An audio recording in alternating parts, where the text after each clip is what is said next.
rising love between man and woman, we shall see the process of love of cultures, the Hispanic and the American culture, since the encounter in the conquest. And from this love, a culture will be born, the Hispanic American culture. We will try to approach the formation, the birth of a new culture, through the narration of the images that express the process. From the enormous initial distance of the first images, they will reveal the gradual love or synthesis, marvelous synthesis of the Hispanic American culture. The images are metaphorical expressions. Like poetry, they exceed representation and appeal to an unnamed faculty in which our entire being participates. The metaphors of art and poetry are the closest thing to mystery, to the unknown, to the presumption we have, so inevitable as unprovable, that there is something before and after we die, our life. The metaphors of art refer to what exists, that is, to what is outside in the world, in nature, but above all, to what lives within us, our dreams, our desires, our illusions and disappointments, our affirmations, our mistakes and our contradictions. Art transcends and encompasses the artist's consciousness. As an expository method, we will rely on some of Aby Warburg's category related to love. As you may recall, Warburg was a celebrated German-born art historian. He proclaimed himself a Hamburger by heart, a Jew of blood, and a Florentine by soul. And in the development of his classical art studies, he was a completely fanatic of Renaissance, and in the observation of the works of Ghirlandaio and Botticelli especially, he made what he called a discovery. The discovery was that figures, forms in art are the manifestations of some pathos that exists since our beginning as man, as human species, in our memory. So he called this not images, these pathos, these emotions. He called them pathos formal. He explained that these pathos that are in our memory reflect in art history in different ways. So he gradually found different pathos formals: the nymph, the hero, the serpent, the starry sky, and so many others. And he, with this idea, made an Atlas Mnemosyne, which is very famous. The Atlas Mnemosyne collects 2,000 images of art history that represent the different pathos formula, that represent the different figures that this pathos formula had along history. So a hero will be a muscular man, will be a saint, will be a genius of physics, will be a political, will be a worker, will be a general, a knight, and so on. And that's the same with nymphs and the same with all the pathos formulas. So we, following this idea from Warburg, we shall try to understand the pathos formulas that relate to us. So what images the Americans had at the time of the conquest, what images the Spanish had in their culture at the same time, and how was the synthesis. Of this pathos formula, I have selected 3, which are related to love. That's what Ortega wanted. The nymph, the hero, and the couple. So let's see first the nymph. Okay, this is Xochitl. That's the nymph in the conquest times. Xochiquetzal, Xochi means flower, and Quetzal means bird. Bird, feathers, sky, mystery. So, as Xochi as the flower, she's the goddess of beauty, love and pleasure of love, the arts, she's sensuality, fertility, harvest, childbirth. But the image of Quetzal is the one that dominates the picture. The image of Xochiquetzal, dominated by Quetzal, by the spiritual form, is deeply symbolic, almost cubist and geometric, unlike, as we shall see, the Hispanic nymphs of the time. Any realism is set aside to convey a metaphor that is pure symbol, pure meaning, that requires translation instead of stimulating the senses. Abstract symbolism, which we have called the geometrization of forms, confronts us with another dimension, different from real figures. Abstraction, by removing images from reality and transforming them into symbols, attempts to intervene in time, attempts to approach eternity. Geometric forms rest in human consciousness. They are not mortal, they belong to Plato's ideas. To religiosity, they do not change, they will exist forever. And that same can be said from the modern abstraction of the 20th century and of the 21st century. The Spanish found America in a period of abstraction and geometrization, a period of symbolization. But now we shall see the Spanish nymph in those times. And the other, okay, this is, well, the picture is not very good. This is the Spanish nymphs, that is a painting by Velázquez. She is Venus, Aphrodite in Greek, Aphrodite in the mirror. Velázquez's Venus is absolutely realistic. She represents the same themes as Xochiquetzal. She is the flower, femininity, sexuality, passionate love, fertility, birth, in man and in nature. Unlike Xochiquetzal, who imitates eternity, Velázquez's Venus is a real woman who is destined to die. She's human and she's in space. She's not a symbol. The goddess is a beautiful, real woman with a preponderant eroticism. But then we shall see the coronation of the Virgin. And so the virgins are also nymphs in the conquest times. We have chosen this painting, also from Velázquez, because the model is Lavinia Triumphii, the model beloved by Velázquez during his stay in Rome, and the same model as the earlier Venus that we saw.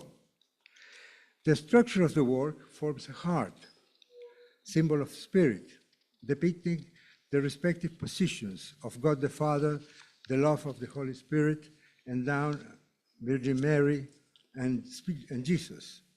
The Virgin is also a nymph, a giver of life, the Mater Generatrix par excellence. From her begins the new life, the new world that derives from the incarnation, a path that allows the forgiveness of the original sin, a nymph who gives spiritual life in opposition with the Venus. This highlights the distance between the two cultures at the starting point. Femininity is one and unique in the Americas at the conquest times, and is symbolic, geometric, and abstract. It is the reference intended to hold the time. In Spain, however, the nymph is split, divided between flesh and spirit. The unique model of Xochiquetzal compares with the split nymph, with the carnal, erotic Venus, and with spiritual Virgin, the beginning of a new path. So that shows the enormous distance between the two cultures. Now, we shall see another painting. This is by Siqueiros. The name is The New Democracy. And here Siqueiros paints his work with his wife, Angélica Arenal, as a model of a democracy in struggle, with a torch that ignites the new indigenism and thus the resurrection of the indigenous culture conceived as a cultural struggle against the West. Paradoxically, the work displays powerful symbols of the West, of the Spanish, of the European, the Phrygian cap of the French Revolution, which symbolizes freedom, the yellow flower of art and science, and also some defeated German soldiers who symbolize the fall of fascism and regimes opposed to freedom. Democracy is now a nymph of struggle. Freedom will be born from it. She is a nymph from romanticism, a nation, a culture, a homeland. The work has a close romantic symbolic relationship with Marianne. The next picture. So she is not so indigenous. This is the woman symbol of the French Revolution. Marianne is the symbolic representation of the motherland. She is fiery, warlike, also peaceful, nurturing, and protective, and also wears a Phrygian cap, the symbol of freedom. Let's recall for a moment the Lacroix Marianne. Liberty leading the people is the official title, and we'll see the profound influence that has in Siqueiros. Let's observe both heroines, Delacroix and Siqueiros, the attitude of guiding the people on the march, their breasts displayed in attitudes of defiant femininity. Both are nurturing mothers who guide the people towards freedom.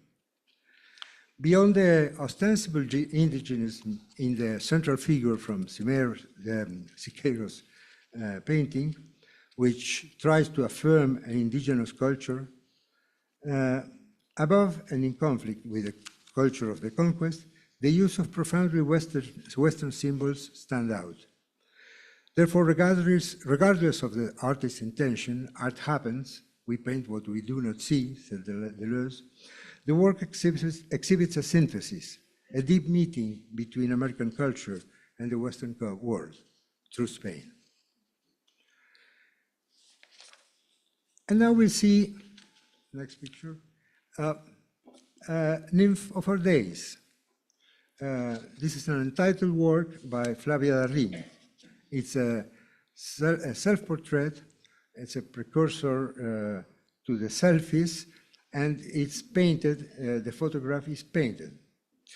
The reference to the nymphs is clear in the work. Well, here it can't be seen very well, but there are forests and mountains, life in nature, in an Eden like Eve's Eden or Diana's, the Greek Eden, the Greek Virgin.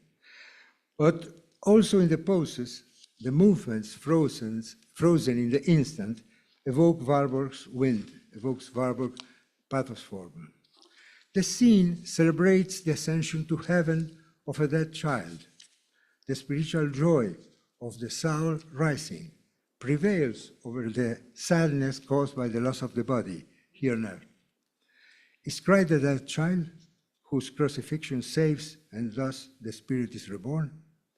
The nymphs depicted are precisely that, nymphs, the spirit of creation that dwells within every woman. The Rin's nymph unites the eroticism of life and the spiritual dimension after death. She is a single figure. The Spanish-American language has already left its mark. There is no longer a division as there was in origin. Now we shall see the hero, the second of the pathos formula which I intend to show. The hero always undertakes a symbolic journey. From his animal instinct, Aristotle said, as you all remember, the rational animal, and attempts in this journey to arrive to mystery, tries to reach the being. To do so, he relies in his reason, the only instrument he has. And he must put his reason at the service of spirit and not of instinct. He will construct metaphors, messages that are behind the messages, poems, works of art, sometimes believing that they are dictated by the gods in times of Greek or in times of Hebrews, and sometimes that they are the prayer that they elevate. But always these messages, these metaphors, will be independent of understanding and will only be grasped by the soul. Ulysses maybe is the model of the hero. With his intellect, with his reason, he must subdue sexual desire in Circe's island. The desire to be a god also, when Calypso was in love with him in her island. The hiding of anguish behind forgetfulness when he was in the Lotophagus island. He must ensure that desire does not take over his conscience, his reason, and dedicate his intellect to the exploration of mystery. And the journey of Odysseus is also similar to the journey of Hercules with his 12 works, and Samson with his ill-fated struggle against pride. Samson is a hero who lost the battle. In classical iconography, the physical strength in the old iconography is the symbol of spiritual strength. But later, strength will be replaced in the world of saints, in the world of geniuses. Later in Baroque heroes, there will be saints, soldiers, kings, knights. With the emergence of ideology, we'll have workers, peasants, guerrillas. And now let's look at the American Spanish heroes of the period of encounter, of the conquest, and the American heroes at the same time. The next image. Okay, here we have Quetzalcoatl. The name Quetzalcoatl, as you can remember, Quetzal is bird, is the sky, is the flight towards spirit. And Coatl is serpent. Serpent in all cultures is a symbol of intellect, of arrogance, of lie. In the Hebrew, in the Greek culture, that gives birth to our Western culture, but also in American culture, in indigenous culture, we had no connection with us. So it's a strange symbol that unites the different cultures.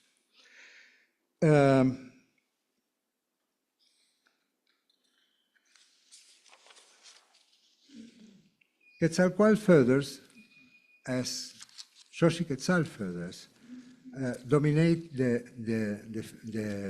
figure and are associated with sky and mystery. Quetzalcoatl can, like Western heroes, reach heaven.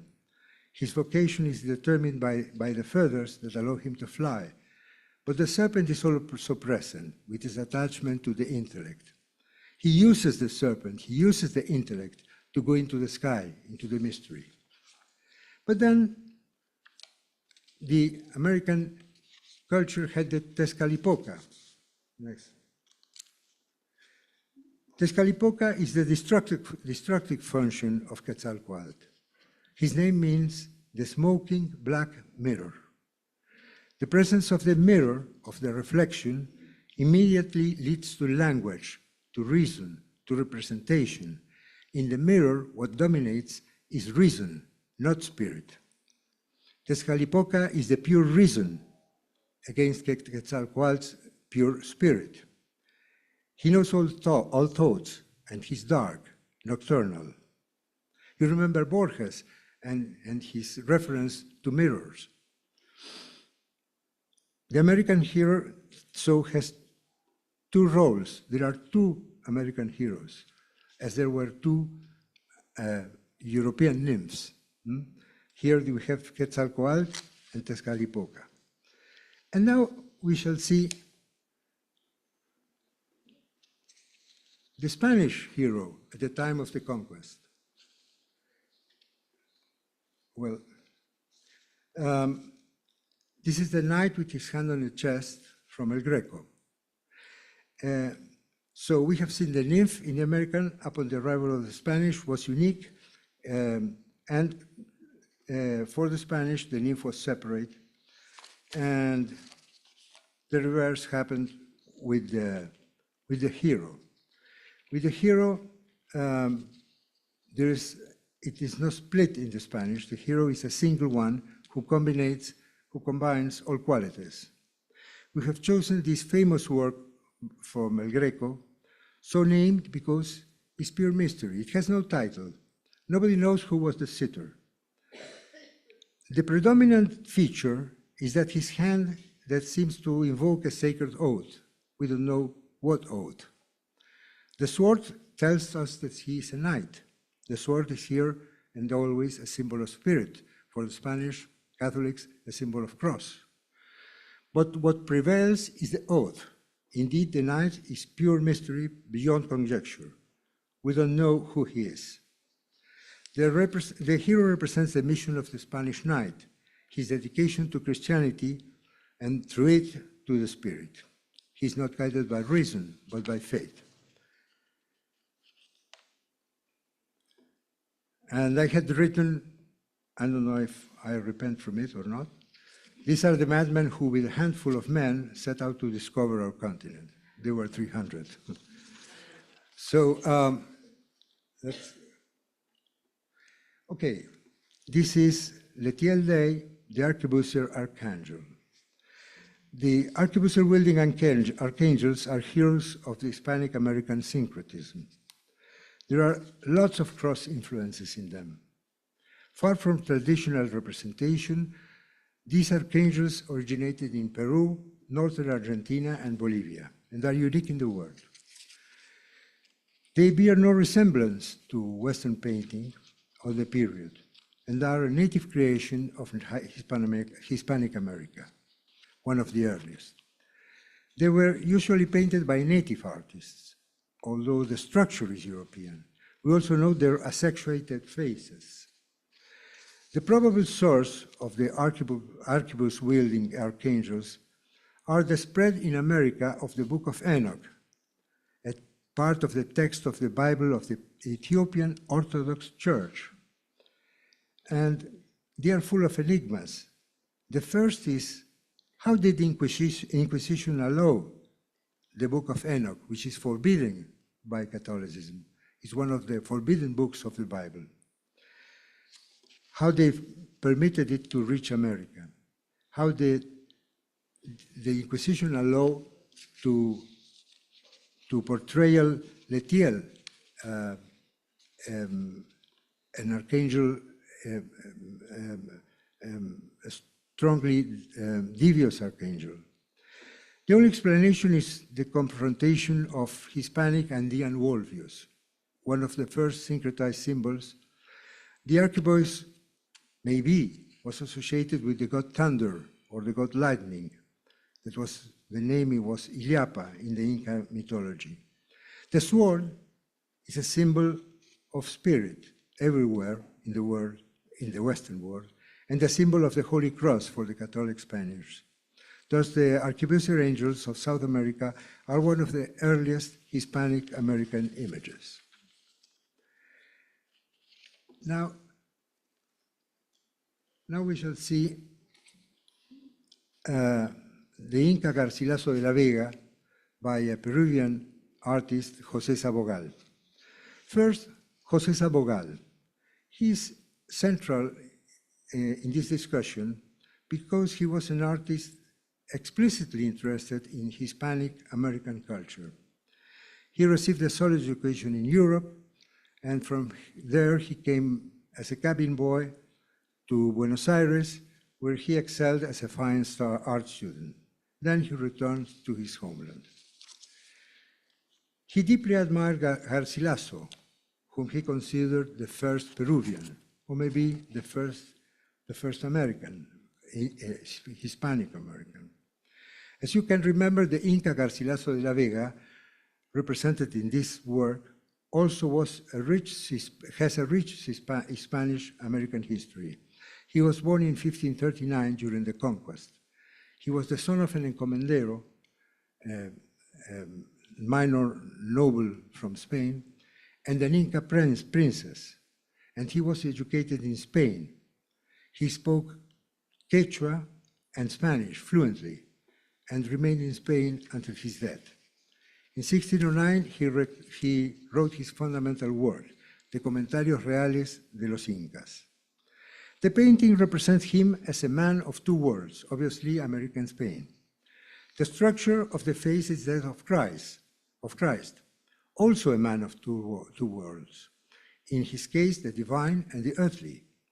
The representation of the face as a Christological structure is not accidental. Christ is the one who inaugurates a new spiritual world with the possibility of salvation. Garcilaso, the first mestizo, inaugurates a new earthly world, a new culture that's being born. On the right of the work, the Hispanic world, with corresponding facial features, a beard and the hand of a man with little manual labor. On the left, the Inca world, hairless, with a slanted eye, a darker complexion, and a hand ravaged by work. But perhaps the most important features are the writing feather in the Hispanic hand, which symbolizes intellect and reason, while the Inca's hand holds fire, the symbol of spirit. Zapogal discovers and thereby identifies the enigma of Hispanic American culture, a synthesis in which intellect and spirit merge, like Quetzalcoatl and Tezcatlipoca, like the man with the hand in his chest. Now, we shall see the couple. This is a painting by Orozco. He paints here Cortés and La Malinche. He paints here the first mythical couple of the Americas, or rather the first recorded in annals of history. Malinche was Hernán Cortés' guide. She was an interpreter and his lover during the Spanish conquest. Malinche is a young woman of noble origin. Malinche is especially gifted. She is a diplomat educated by her noble origins and has a formidable ability to learn languages. In addition to her, she spoke Nahuatl, she spoke the noble language of the Mexicas, she spoke Mayan, she spoke Spanish. Malinche immediately becomes Cortés' companion and participates at his side in the conquest. Beyond politics and historical interpretations and Orozco's own intentions, the work is always criticized because the position of Cortés has a protective or imposive pose referring Malinche. The union of Cortés and Malinche has enormously important meaning. You know, Malinche is not very loved by Mexicans because they think she was a traitor. So Malinchismo is the symbol of treason. But okay. It is also the union of two languages, Spanish and Nahuatl, which give rise to a cultural synthesis and a poetic language in Latin America. And is the basis of the blending of peoples. Now, we shall see another painting that is, all of you know, that is La Vuelta del Malón by the son of an Italian immigrant, Ángel de la Valle. This was painted in 1892 at the height of the birth and of the development of modern Argentina. Well, this was an explanation for Brown. So it says in Southern America, so you all know the Malones, so I don't have to explain you what the Malones were. They had an only purpose, which was plundering. There were Malones until 1906. That's very curious. The plundering included women who were enslaved. The captives were a common and idealized figure. All the eroticism that the society of those times didn't admit in itself was deposited in the captives and the Indians. De la Valle works illustrate the raid as the returns from plunder. They come from the light of culture to the dark of the savages, of the wild. There are two heads of two persons who have been beheaded, and at the far left, very, very white, a semi-faded captive stands out with a strong erotic connotation. This couple has an inverse meaning to that of Cortés and Malinche. Malinche is incorporated into Spanish culture, while the captive is incorporated into the native people, in this case, the Mapuche. In The Return of the Malone, the romantic idea of a couple of pure love and eroticism that doesn't exist anymore in Western civilization is rooted. This is an idyllic happiness that can only exist outside the ethical and aesthetic limits of the West. This is a romantic paradise. Borges, in The Story of the Warrior and the Captive, tells us a common story of captives who did not want to return. He is not original, because the story is the same as the Sabines in Rome. Yeah, the Romans had no women, and a city needed women to have children, to be big. So they raped the Sabines, which were women from another town, from another city, and the Sabines were angry. They made war, they defeated the Romans, but when they wanted to take back their women, the women didn't want to. And in Borges' story, the captive is born in Yorkshire, but this English captive is already part of the cultural synthesis that we call Latin America, and she doesn't want to come back. Now, we shall see The Wedding Cake, a work by Burney, which, by the way, is in my collection. So, The Wedding Cake was made during Burney's stay in New York. Now the couple of the Vuelta del Malón is devoid of violence. Instead, the groom's social advancement is present. It's another form of conquest. And is social advancement a diminished, hidden form of violence? It is like taking a stronghold by assault, using money and security of well-being as weapons. Thus, women once again become an object of desire, but not explicitly sexual desire here, but rather a desire for social advancement. It is not longer a question of difference in cultural origins, anyhow.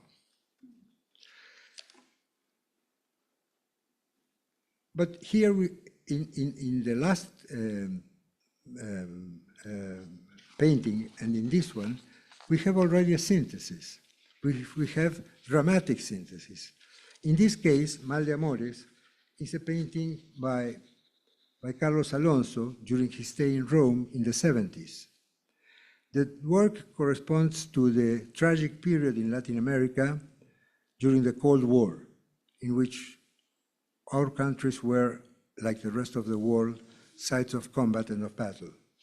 Alonso chooses to depict this tragedy with a love that is pure passion that turns in unbridled and extreme cruelty.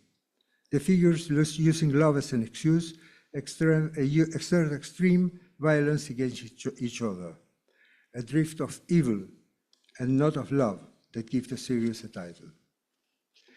And now, as I promised that it was less than 40 minutes, we shall have a painting by Jules Solar. The name is The Couple. So we have seen, until now, original couples like that of Hernán Cortés and Malinche, couples united by violence and eroticism, as La Vuelta del Malón, or couples who overcome social differences, like Burney's, or couples united by war and the symbol of hatred, as in Mal de Amores. No matter the time of setting in which it unfolds, the love that creates a couple will always give rise to something new, the long-awaited child, the biological and cultural child, the new society. In this journey, Schulz-Solar's work has also always followed a spiritual and mystical path with a strong symbolic content. You know, Schulz-Solar was older than Borges, 22 years older. He was a close friend with Borges. Schulz-Solar went to Europe as Borges did when he was a child, and he began to paint, and he knew Aleister Crowley. Aleister Crowley was a mystic in Great Britain, in London, and he was 6 months with Aleister Crowley. He was his pupil, and he said that he learned to have vision, mystical visions. So the painting in Schulz-Solar always has this mystical vision, this entering into mystery that is typical from him. So couple is the culmination of love, the spiritual love born of love. Unlike the couples we have seen so far, where man predominates, in this work by Schul, the woman is superimposed on the man's face, indicating a certain preeminence. The serpent on his side is the uniting factor, as always. Both erotic and sapiential, indicated by Genesis. You know, Genesis is also the serpent, the snake, is a symbol of erotic union, but also of reason, because the fruit that he gives to Eve and to Adam to eat is the fruit of the tree of knowledge and of good, the good of the evil. So knowledge of the good and the evil is the reason.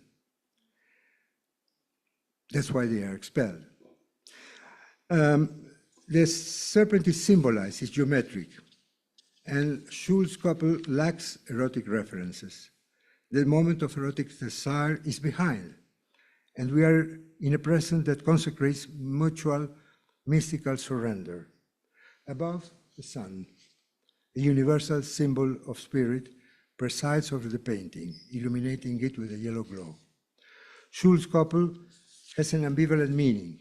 It reflects a spiritual couple of mystery, and conversely, the mystery of the couple, the mysterious union between man and woman. In our case, the mysterious union between two cultures, two peoples, giving rise to a spiritual child, the Hispanic and American culture. And as I promised, it was less than 40 minutes.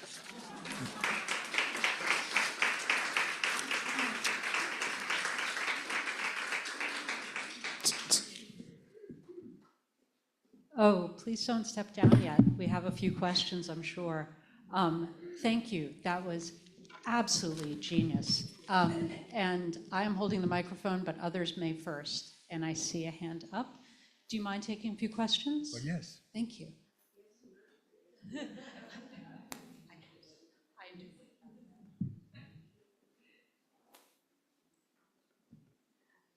Good morning. Well, first I have a comment and then a question. The comment is to defend a woman, Malinche. Mm-hmm. Malinche is a traitor depending on what point of view you look at her. She wasn't Azteca. She belongs to a people who had been domined and violently disappeared by Aztecas. As far as I can remember, they were the Mexicans, but I'm not sure. So this lady, considered from the point of view of the Aztecas, betrayed Montezuma, translating wrongly, as the Aztecas said, wrongly to goddess. But from the point of view of their own people, she was a heroine because they don't betray them. She betrays the people who domain her people.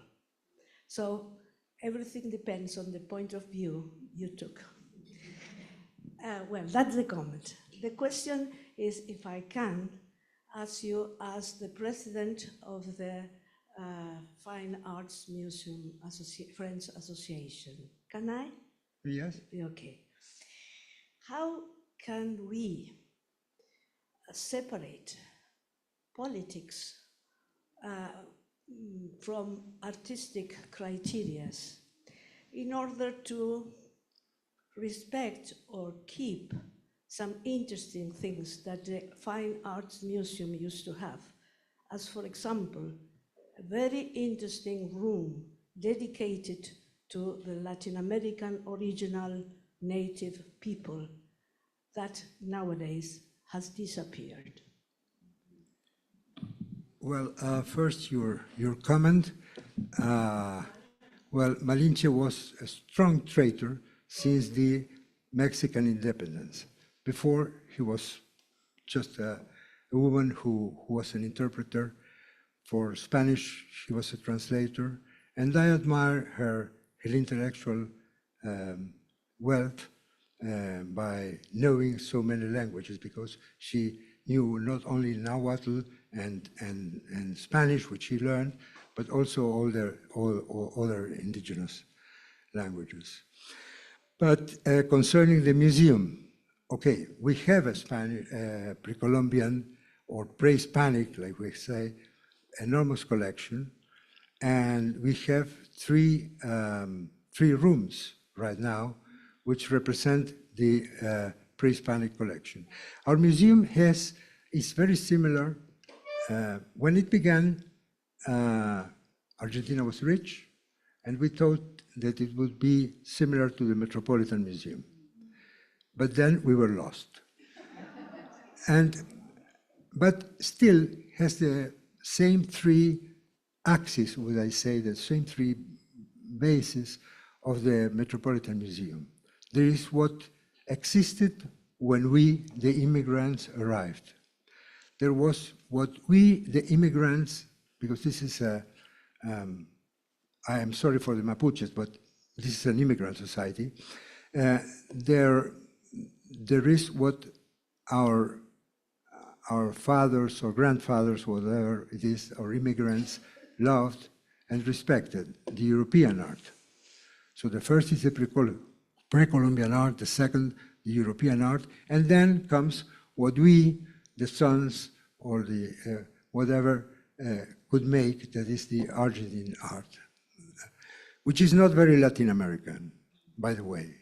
It has a strong European, no?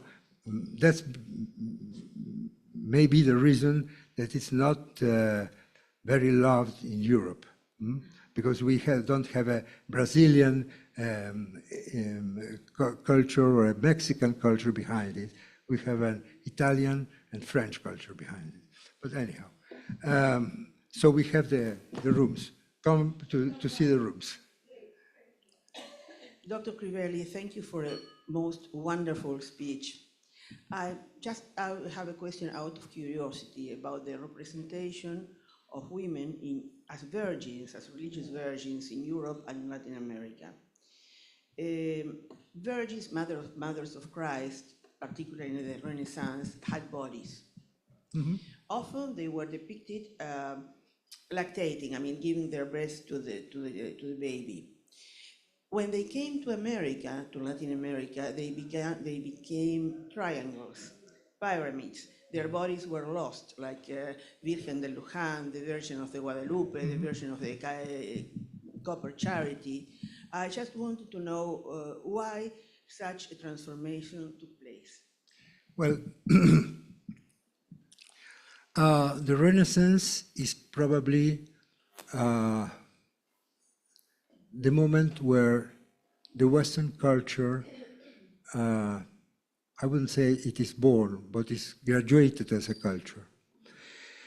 The Renaissance is very strong against dogma. You have Galileo that says that we must observe nature, and we have Leonardo, and we have Michelangelo, that shows in the art, they show the body idealized in some cases, in some other cases, like Raphael, It's a normal woman who is the Virgin.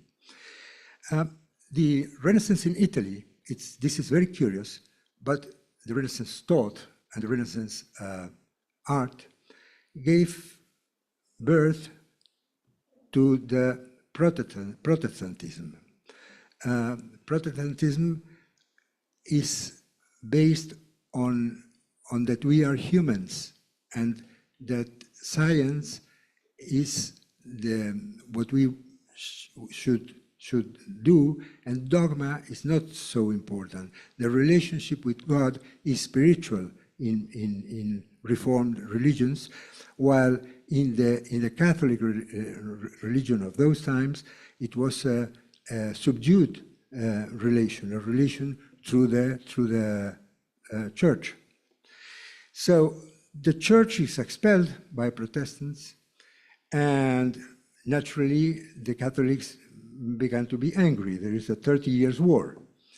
But even if the 30 Years' War was a victory for the Catholics, the Protestantism or the Reformed religions stayed and lived. When this phenomenon happens, the church reacts with the counter-reform. The counter-reform is a strong, very strong cultural. When you read the papers of the Concilio di Trento, you see the highest level that you can imagine on history, on art, but all directed. So there were no fool people. They are always ideologically directed to re-sanctify the church, to finish this wealth and this corruption that had the church. And so natural images, now we go to art specifically, natural images are banned. Images began to have mystery. They are with clothes. You have no more common people. You have symbols. And there is another thing which is very interesting. I don't know if there is time or not, but natural perspective, which is the discovery, the main and most important discovery, or rediscovery, because we think that Greeks had already natural perspective with mathematics. But anyhow, natural perspective is abandoned because the light shouldn't come from the horizon. The counter-reform says that the light should come from God, from the zenith. So without changing the human forms, because there are some in the Concilio di Trento who say, let's go back, let's go to the Byzantine painting. And the other says, culture never goes back. You should transform what we have, not to go back, because that's a failure. So they transform what they have, they change natural perspective for zenithal perspective. They make virgins and every other one symbolic. So dogma is again, so science is again under dogma.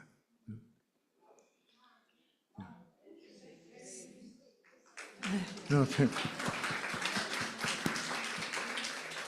Thank you so much for such an enlightening talk and the explanations. I have a question for you as an art collector. I'm sure you're familiar with Juan Cambiaso. I worked at Manuel Farano Mairal, and his wonderful collection, or at least part of it, is in the law firm's building. And it was one of the pleasures of working there was to sort of walk down the corridor, reading some ghastly legal thing on tax, and you'd look up and there was some amazing artwork. And so it was very inspirational. And I'd like to ask you, how do you think is the role? What is the role? What do you see as the role of the art collector here in Argentina? Well, I know Juan Cambiaso very well. He's my friend since, 30 years or more. I would like it were less, but it is so. And he has a wonderful collection, and he made a wonderful collection for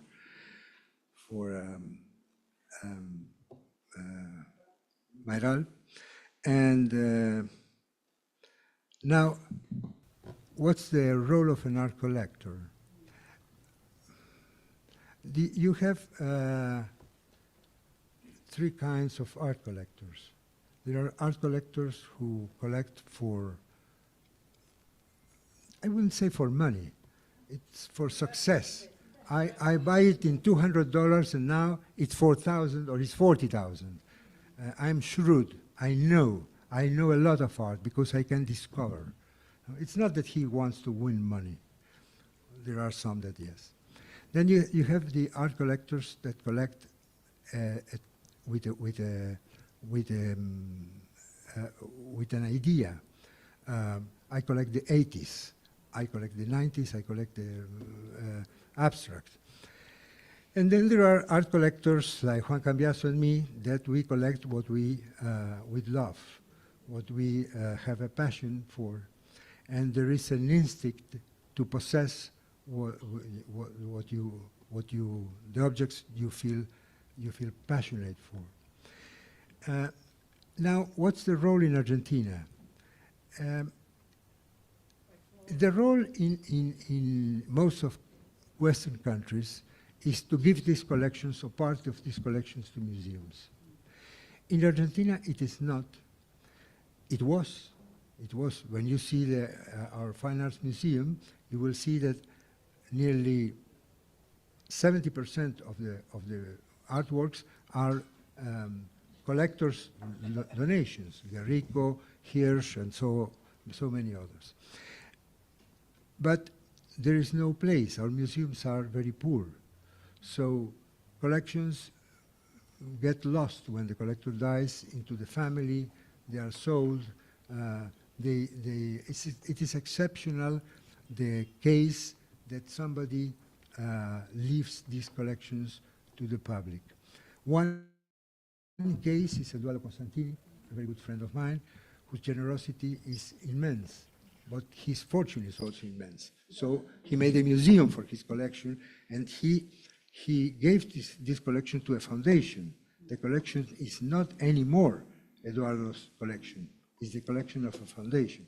But you know, this is the case of also Amalita Fortabat made a museum and put her own collection, which is not, you cannot compare it with Eduardo's collection, but it's very, very good.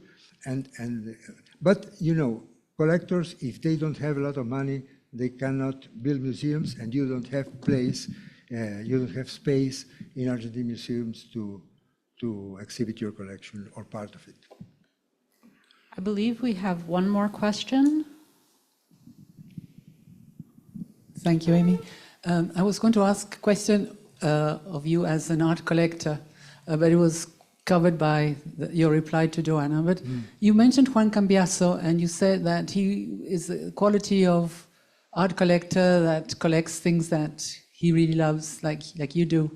And just to say that I know that one of the things that he has recently acquired is El Monumento a la Milanesa Tucumana. Yes. But, you know, Juan Cambiaso is, he loves laughing. So his art collection has beautiful and very important works, and then he has the Milanesa. That seems important to me. I mean, call me crazy, but if we have no other questions, we would like to say thank you. We have a number of artists in the club, some spectacularly talented women, one of whom is not here right now. She is out of the country, but has a gift for you to say thank you. Okay, thank you. And that is by Masako Kano, and one of my favorite photographers. I will freely admit to being biased. I love her work.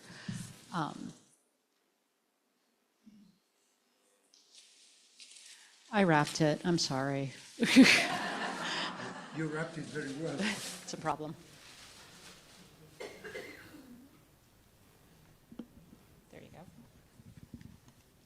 it's of a bumblebee. So Masako is in Japan right now. Thank you so much. This was fascinating. So thank you. Thank you. And we hope to see you again. Okay, thank you all. That concludes our day. I just want to remind you that I look forward to seeing everybody on May 20th. We will celebrate. We will celebrate ourselves. We'll celebrate each other. 90 years. What an incredible organization. We will see you all before then at our various activities. But thank you all for a wonderful day.